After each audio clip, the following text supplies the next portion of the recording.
কি গো, ভালো আছো তো তোমরা? জানো, যে রান্নাটা দেখছো সেই রান্নাটা না আমি একটু চালাকি করে করেছি।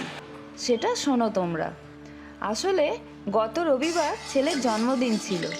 ছেলে আমায় কড়া আদেশ দিয়েছে, মা, আমার জন্মদিনে তুমি কিন্তু কোনো কাজকর্ম করবে না। আমি বললাম কেন? ও বলল, আজকে তুমি সারা দিন আনন্দ করো।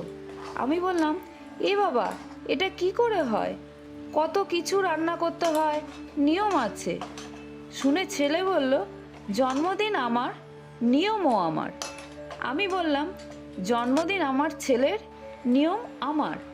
দুজনা মিলে কেউ কারোর কথা না শুনে কিছুক্ষণ চুপচাপ থাকার পর আমি ছেলেকে বললাম, বাবা, এমন একটা রান্না করি যেটার মধ্যে সব রকম রান্না মেশানো থাকবে। ও হাসতে হাসতে বলল, এটা আবার হয় নাকি? আমি বললাম, কেন হবে না? আমি সব রান্নার জিনিস নিয়ে আসছি, তুমি ক্যামেরা হাতে নাও। আমার ছেলে না নিরামিষ রান্না, যেমন পনির, ধোকা, পোস্ত, এইসব খুব খেতে ভালোবাসে, জানো তো। সেই সবগুলোকে একসাথে মিলিয়ে মিশিয়ে রান্না করে ফেললাম। পনির ধোকার ডালনা আর একটু পায়েস করেছিলাম। ছেলেকে খাওয়ালাম, খেয়ে বলল, দারুণ হয়েছে মা, এবার তুমি আমার কথা শোনো। আমি বললাম, কি? বলল, ভালো শাড়ি পরে নাও।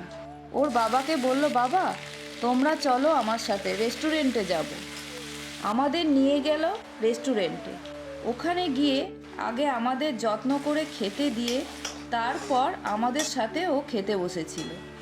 সত্যি সত্যি আমাদের যে কত আনন্দ হয়েছিল কি বলবো। এটা একটা অন্যরকম শান্তি। আচ্ছা, এবার রান্নার ব্যাপারে একটা কথা বলি।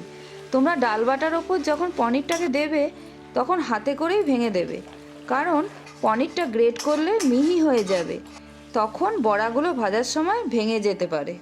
আপাতত ছেলেকে দেওয়া কথা অনুযায়ী রান্নার মধ্যে পনির, ধোকা আর পোস্ত, এই তিনটেই দেয়া হয়ে গেল। জানো তো, মজা করতে করতে রান্নাটা হলেও ভীষণ ভালো হয়েছিল খেতে। ছেলে বলল, তুমি যখন রান্না করেছো, রেস্টুরেন্টে যাওয়ার আগে তোমার হাতে রান্না খেয়ে তবেই যাব। আমি তো শুনে খুব আনন্দ পেলাম। অল্প ভাত নিয়ে তরকারিটা দিয়ে মেখে ছেলেকে খাইয়ে দিলাম। ছেলে খুব তৃপ্তি করে খেলো। তোমরা রান্নাটা করে খেও, দেখো তোমাদেরও খুব ভালো লাগবে। অনেক ভালো থেকো তোমরা। ধন্যবাদ।